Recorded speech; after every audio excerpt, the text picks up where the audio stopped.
Good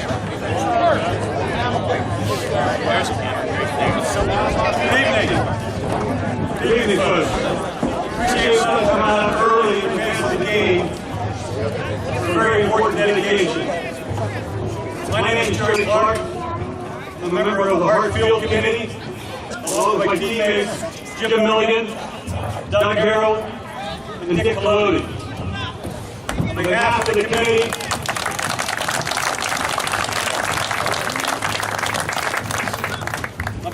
committee, I'd like to welcome everyone to Jack Hart Stadium for the Jack Hart Field dedication. In September of 1960, Jack Hart walked on Harmon Field as the new Punxsutawney High School football coach and lost his first game 44-0, and finished the season 2-8. In November of 1969, Jack Hart walked off this field for the last time as the Punxsutawney head football coach with a 34-8 loss and a season record of 4-5-1.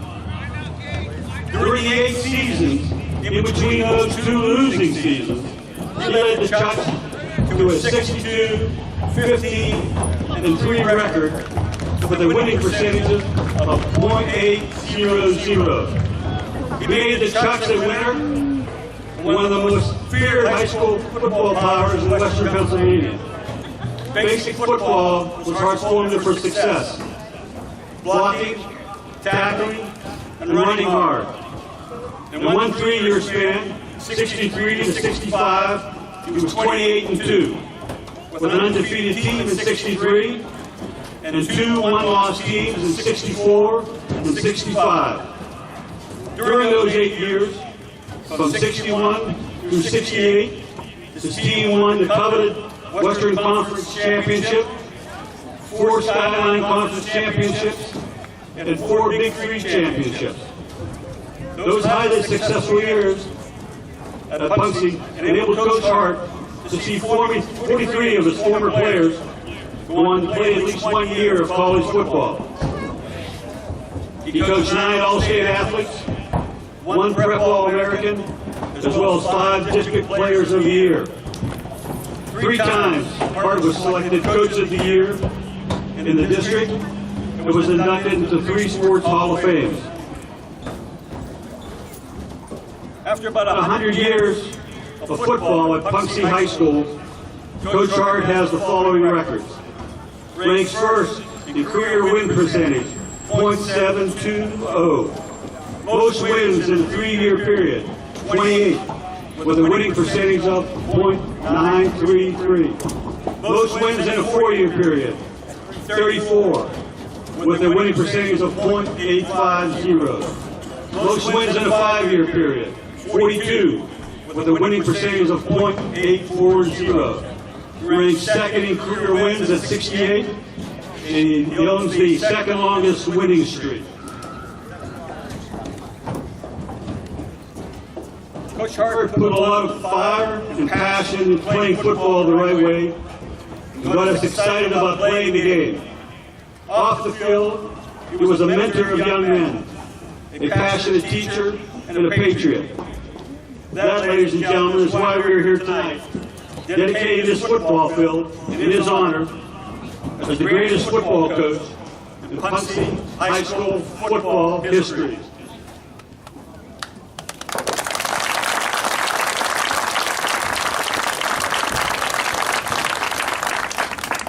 Before turning the program over to Darren in the press box, I would ask you all at some point during this game or during the season to take a few minutes to stop by and read the inscriptions on the Jack Hart dedication granite stone located between the stands and the concession area.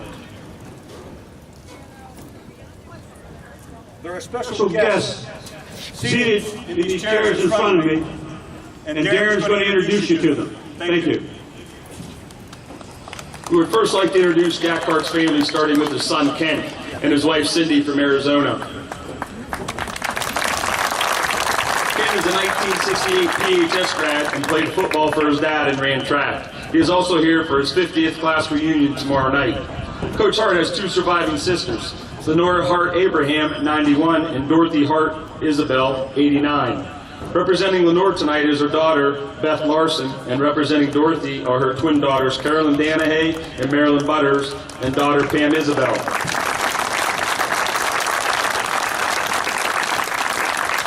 Lenore and Dorothy could not be here tonight, so they both have recorded messages for the dedication. I want to thank you for honoring my brother Jack. Although he was 9 years older than I remember his love for football. Sometimes he would practice in the living room by saying signals and then throw a pillow to me and make me run. I also remember how he spoke of his high school coach, Rosie, with so much respect. He would be so proud that his former players were remembering him. Our parents would be so pleased at your respect for him. Thank you so much, and God bless.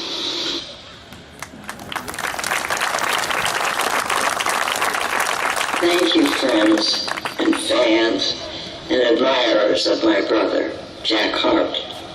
Our parents would have been so proud, just as we are. He was my big brother.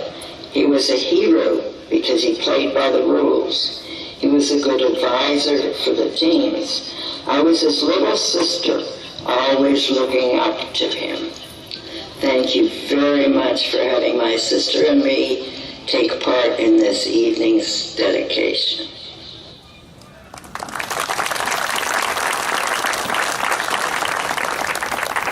Seated to the right of the Hart family are four of Coach Hart's assistant coaches. Mickey Ballard, who was an assistant coach for all of Coach Hart's 10 years. Mickey coached football at PHS.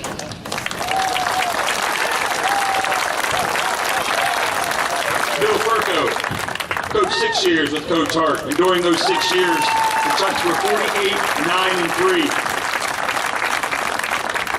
Jim McCowan coached 3 years with Coach Hart, from 1967 through 69. And during Jim's senior year in 61, the Chucks won the Skyline Conference, the Big Three, and won all their District 9 games.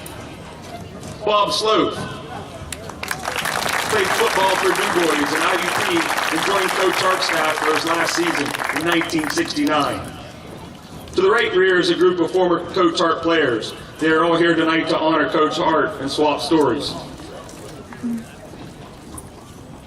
3 organizations who support Punxsutawney Athletics in attendance tonight. The Punxsutawney Athletic Foundation, represented by Kim London.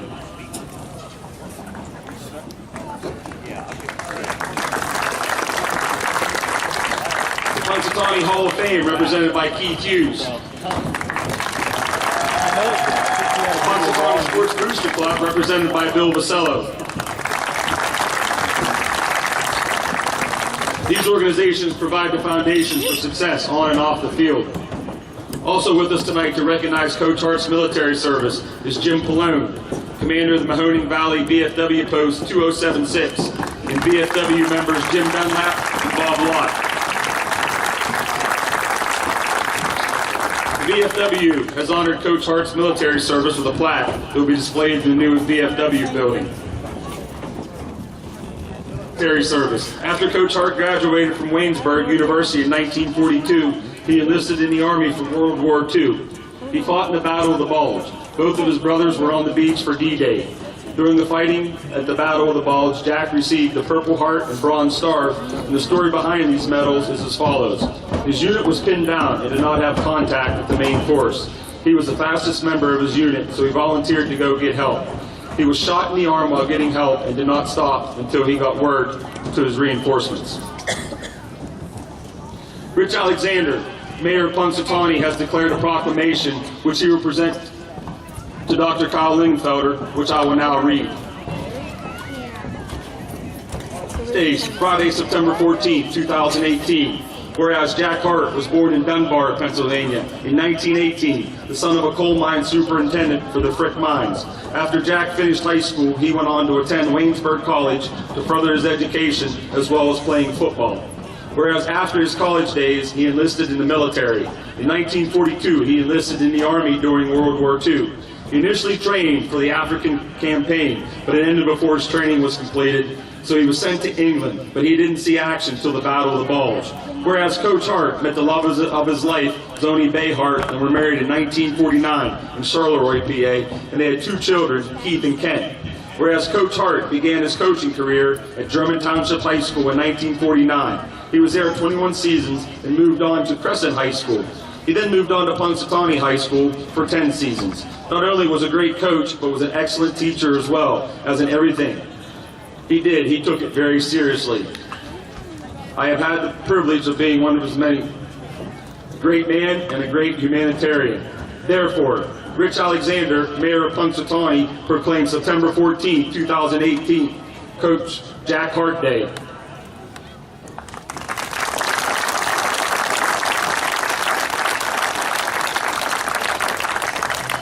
The last special guest of the evening is Dr. Kyle Lingenfelder, President of the PHS School Board.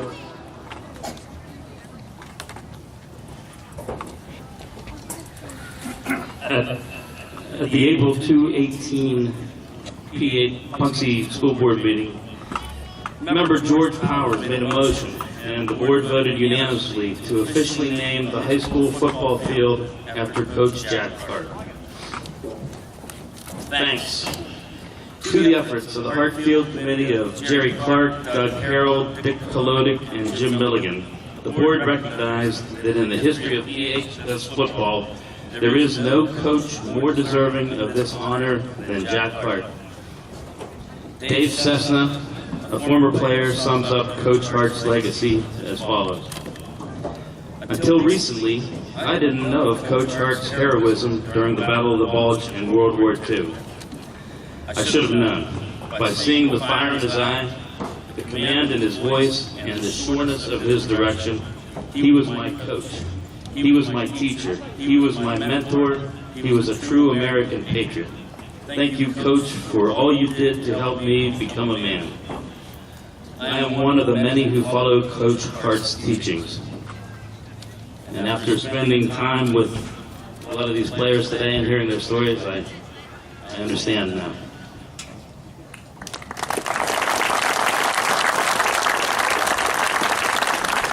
The Jack Hart Field Committee will now present mementos to the Hart family and the PHS Athletic Department. The mementos commemorate the Hart Field dedication with a picture of the scoreboard panel and the dedication granite stone.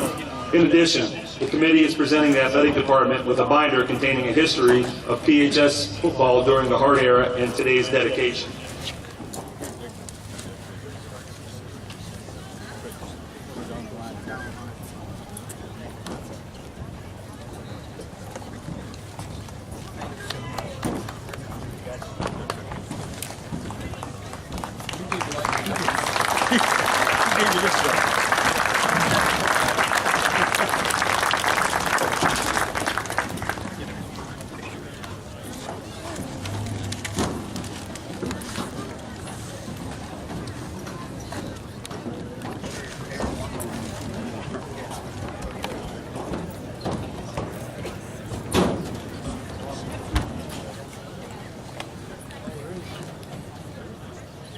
This guy here, he was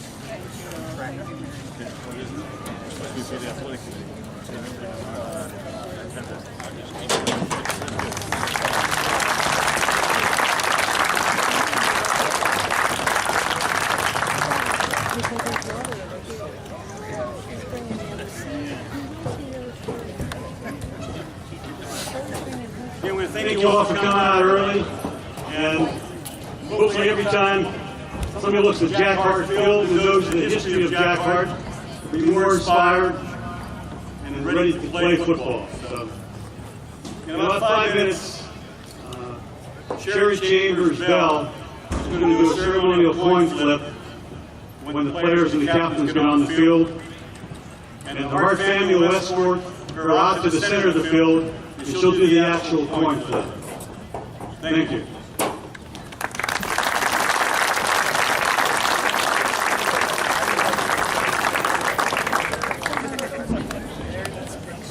Gentlemen, your attention to the 50-yard line, accompanying the Punxsutawney captains Number 2, Zach Delarme. Number 18, Alex Genovio. Number 4, Carter Newcomb. And number 5, Dylan Ishman. To the center of the field for a ceremonial coin flip is the Hart family.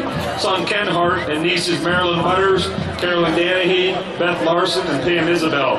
Also participating in doing the coin flip is Sherry Chambers Bell, a PHS grad and the sister of the 2 deceased Hart football players, Woody Chambers and Bruce Chambers. Representing St. Mary's is number 21, Jackson McLean, as well as number 36, Nick Goodwill.